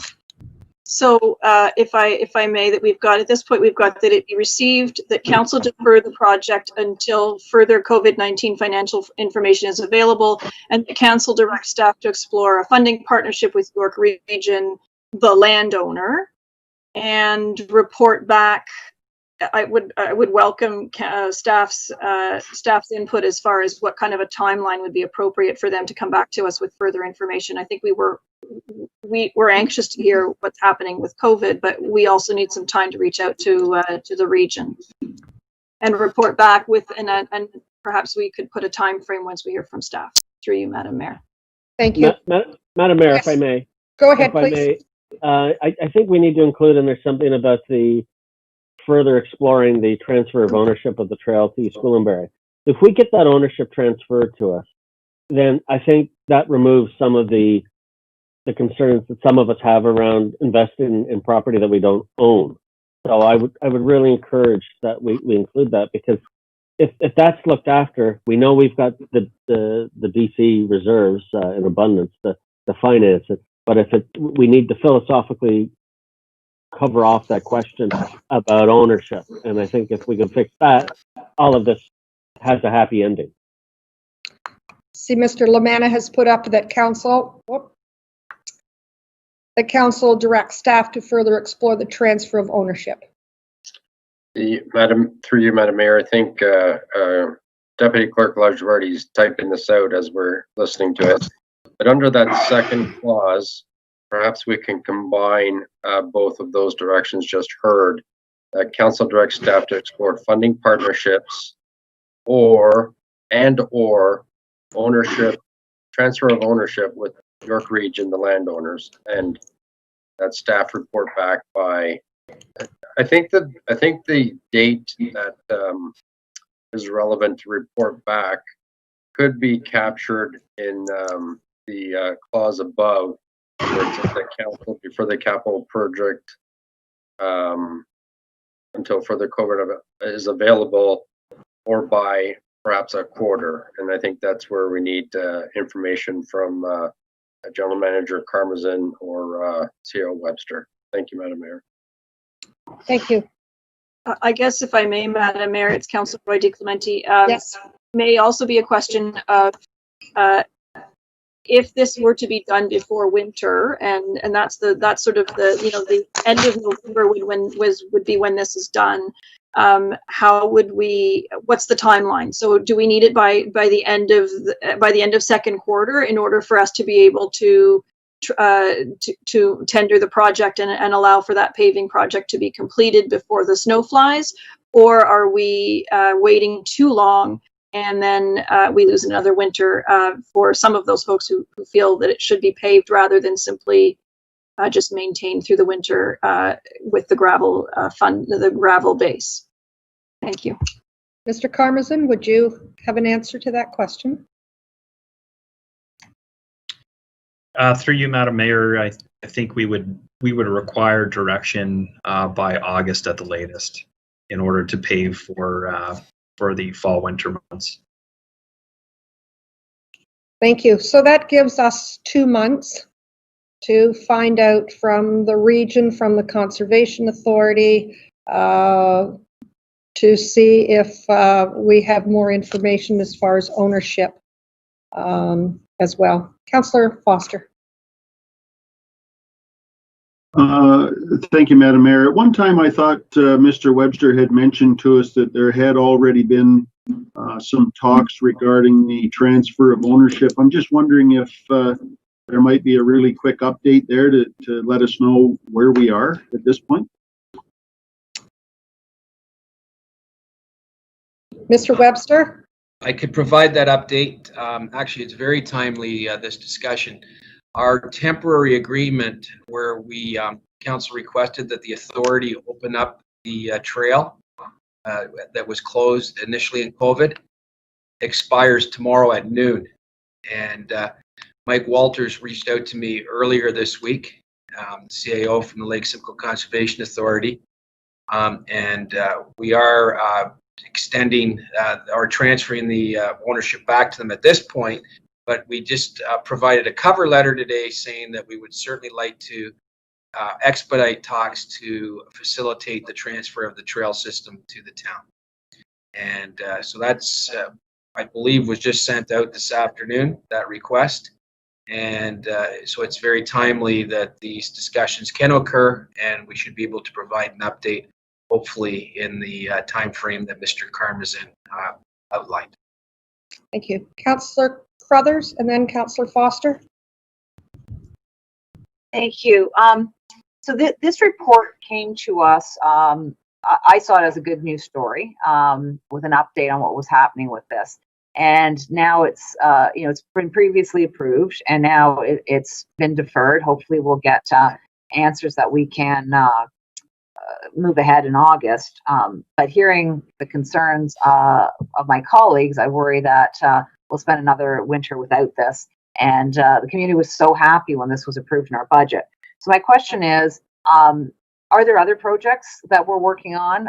And is this just a one-off, or when we get other projects or we get a good news story, are we going to now question, whether or not we should be spending them? And I know that sounds very negative, but I'm very concerned at the message this sends when staff bring us a good news story just to receive, and we derail the project. And I wonder what other projects we have on the go, and if people are also interested in exploring other projects that we have previously approved and putting a hold on them as well, or if it is just this one project that we want to defer. I guess for me, Councillor Crothers, we passed a budget before Christmas, and with good intent that all of the projects that were in that budget were viable for us to follow through in 2020. And March, in my mind, changed many things. We passed the budget with the intent of looking at the projects individually as they move forward. And right now, I know that we have spent money on other items that were not in our budget based on the COVID challenges that we've had and finances that needed to come forward. So personally, that's how I'm answering it. I'm not sure if there is an answer, or you're just putting it out there and questioning where we're going. Yeah, I'm looking for I guess what past practices and knowing that COVID is not past practice for sure. But I'm just wondering if this one project that's so important to my community is being deferred because we happen to get a report on it. The report wasn't asking whether or not we want to proceed. It's just staff happened to bring us a good news report, and now my community is going to be very disappointed. So I'm just wondering about what other projects were part of that budget that we haven't happened to get a report on. Should we be looking at all of our projects, or is there a reason that we are only looking at this one project for deferral? And I'll also remind that, as Councillor Roy D. Clemente put in the chat, that this is being sourced by DCs, which should not be affected by COVID. So I know everyone is very nervous about our financial situation in COVID. I just feel like this one project is being targeted when there is other projects out there that have been approved in the budget. We just don't currently have a report before us. And I just want to make sure that we're being fair because this is an important project to my community. Any comments, questions? Councillor Roy DiClemente? If I may. Oh, Kathy, sorry, Councillor Morton, I'll get you following Councillor Roy DiClemente. That's okay. Thank you, Madam Mayor. It was more just, I just wanted to comment that when we approve things in the budget, some of the things that we approve are subject to further reporting because we had questions at the time and did not want to delay the budget process. And so we are now getting some of those questions answered. It may provide other concerns and raise other issues. As far as I'm concerned, we have a parking lot. It's there. It's not like we don't have a parking lot. This isn't necessarily,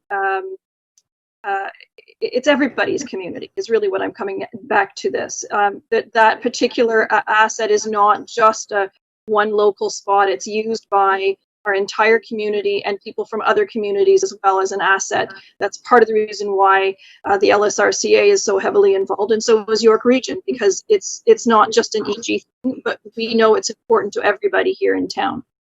But for me, I was simply being consistent in my messaging. I didn't support the project during the budget process. And as far as the funding source, whether it's coming from DCs, coming from our tax base, it's still public money. And we are still, regardless of whether it's $10 or $10,000 or $10 million, we still have an obligation to spend that responsibly and to the best of our ability. And so my point on this was simply, we have a parking lot that's relatively new. Why wouldn't we take that money and spend it on building new trails, expanding that trail system further north or further to the west, or put it into other parks that actually are in the town's ownership now? So that's my position at this point. I was, by the motion that's on the table at this point, I was simply trying to find some consensus and build some understanding amongst all of us so that we can support something that is not necessarily perfect for all of us, but that we could continue to move forward on this. So I wasn't trying to pinpoint anything. I was absolutely trying to help, given the conversations that had been taking place and trying to match up with what folks were concerned about. Thank you, Madam Mayor. Thank you. And although it is a new parking lot, it has been closed in the winter time. So it's about access in the winter. So yes, we have a parking lot, but we only have a summer parking lot. So this is really about the winter parking lot. Thank you. Councillor Foster, I think I saw your hand up earlier. Do you still have it up? Thank you, Madam Mayor.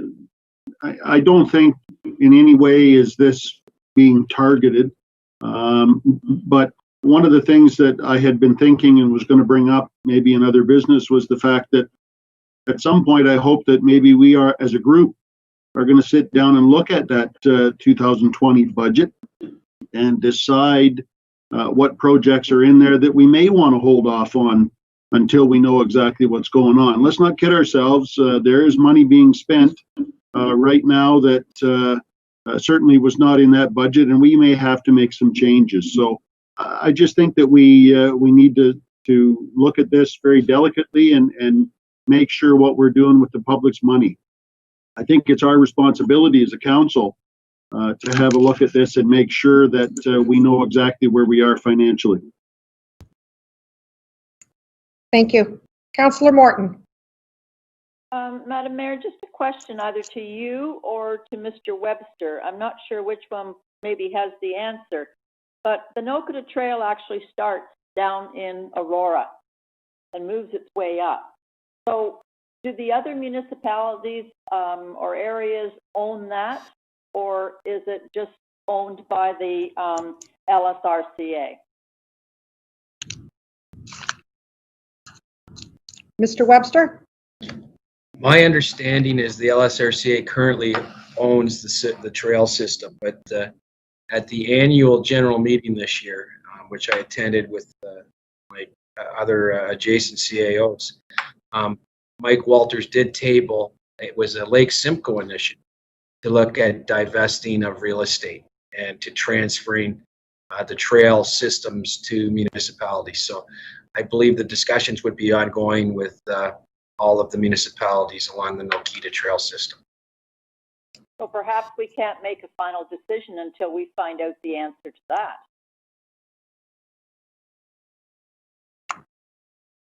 Perhaps we can't. That seems to be certainly for some people the most important piece of this puzzle. I'm looking to the motion that we have. We have it back up.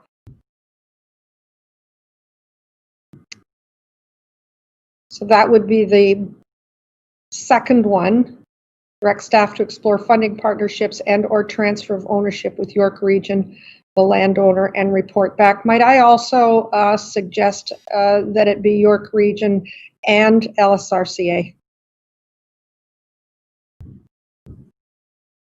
While the parking lot is the region, the LSRCA is the trail. Right.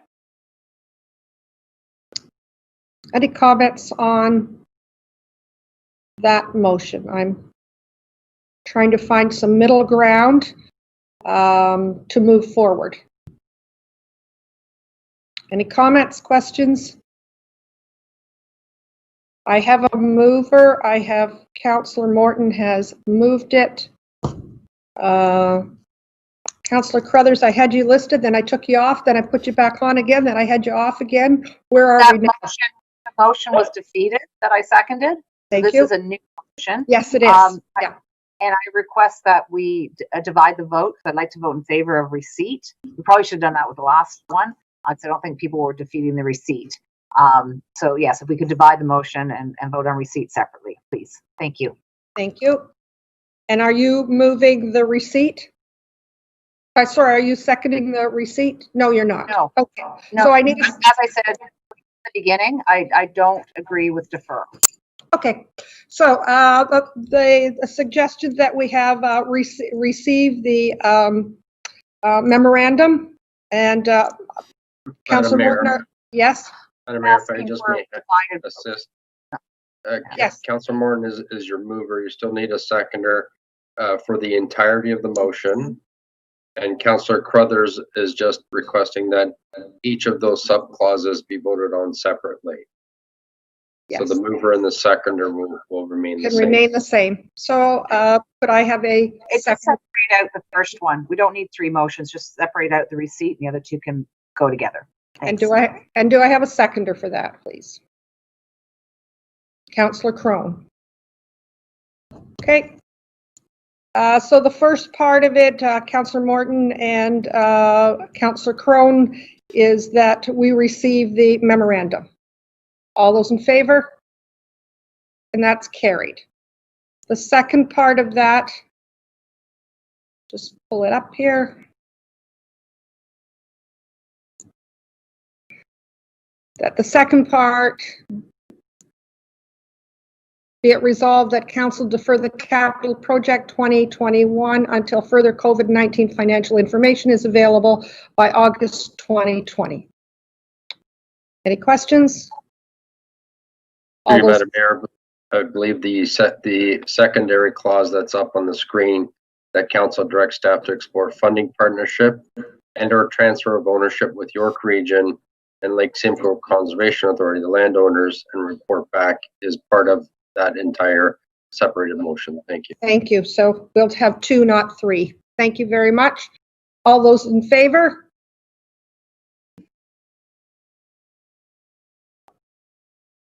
Opposed? That's carried. Thank you. Okay. Do we have anything else under Community Parks, Recreation, and Culture? Through you, Madam Mayor, nothing further. Thank you. Thank you, Mr. Karmazin. With that, we will move to Community Infrastructure and Environmental Services with Mr. Molinari with us. Are you there? I am, Madam Mayor. Welcome. Do you have anything to report to committee at this time or council at this time? No, Madam Mayor, I have nothing at this time, but happy to answer any questions. Are there any questions of Mr. Molinari? Councillor Roy DeClemente. Thank you, Madam Mayor. Through you, perhaps at our next meeting, Mr. Molinari could report back on an issue that we brought forward quite some time ago. We did a resolution regarding the topsoil storage issue in Sharon Village, just south of Hackett. I know that there's equipment mobilized in the area. They're doing some servicing work, and yet Mount Hackett remains. And so I'm just wondering if Mr. Molinari could report back to us at our next meeting on the status of that request. Thank you. Thank you. We can certainly do that. Thank you very much. With that, I'm not seeing anything else. Thank you very much. We will move to item L, and that's corporate services. And Mr. Velchik, are you there? Thank you, Madam Mayor. I am, and this report is a standard report you receive annually. It satisfies the annual reporting requirements, public reporting requirements of the Development Charges Act. You can see that, as has been mentioned previously, our DC reserves are certainly in a healthy place. One of the questions we do get each year when we bring this is, you'll notice there's a couple of individual components that are showing bracketed in sort of a shortfall position. I just wanted to confirm that those are somewhat normal and expected in a growth related circumstance like the town is. The administration category is a good example of where things like official plans, master plan studies, and long-term sort of works like that are done in advance of the growth. Those expenditures are incurred, and then those costs are recovered as development proceeds. So we do expect those to be fully recovered as growth continues. So if there's any questions, both Mr. Marshall and Ms. Brown are joining us today and are available to answer any other questions you might have. Wonderful. Thank you very much. Questions regarding this report? I'm not seeing any. Could I have a mover and a seconder, please? Councillor Crothers, Councillor Roy DeClemente. All those in favor? And that's carried. Councillor Morton? Yes. Thank you. Item M is emergency and community. Sorry, was there anything else under finance, Mr. Velchik, before I move along? Nothing further. Thank you, Madam Mayor. Thank you. I must have known that. Emergency and community safety services, and we have one report here, memorandum. And do we have the chief with us? Yes, ma'am. Madam Mayor, I am here. Thank you. Good to see you. I hadn't seen you up to this point. Thank you. No, I've been lurking in the background, but thank you, Madam Mayor. This memo is to advise council that an existing memorandum of understanding with the Region of York and Emergency Social Services has been extended for an additional 3 years. The agreement allows the region to provide East Gwillimbury as well as the other 8 municipalities with support and assistance during a large-scale emergency incident. We've just extended it out through to July of 2023. Happy to take any questions on them. Are there questions? I'm not seeing any. Could I have a mover and a seconder, please? Councillor Foster, Roy DeClemente, all those in favor? And that's carried. Chief, is there anything else under emergency and community safety services at this time? Thank you, Madam Mayor. That's all. Thank you very much. We'll move to adoption of our minutes from the meeting held on May the 20th. Seems like a long time ago. Could I have a mover and a seconder, please? So moved, Madam Mayor. Thank you. Councillor Morton, Councillor Foster. Are there any questions? All those in favor? And that's carried. Thank you very much. Under item O, we have no correspondence for consideration at this time. We have no resolutions. And we have 3 bylaws. there any questions regarding the bylaws? We have 5 bylaws, sorry. We have 5 bylaws. Any questions on any of the bylaws? Could I have a mover and a seconder, please? Councillor Persichini, Councillor Roy DiClemente, all those in favor? And that's carried. Item R is other business. Do we have any other business at this time? Councillor Carruthers, go ahead. Thank you. Oh, You're muted. You're muted.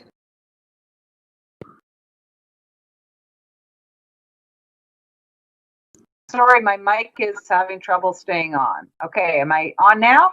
You're on. Go ahead. Can you hear me now? We can. Okay, good. Thank you.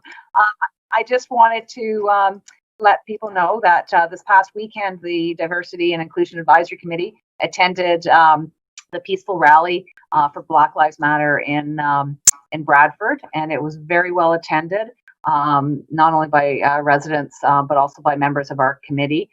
We had at least half a dozen of our committee members there.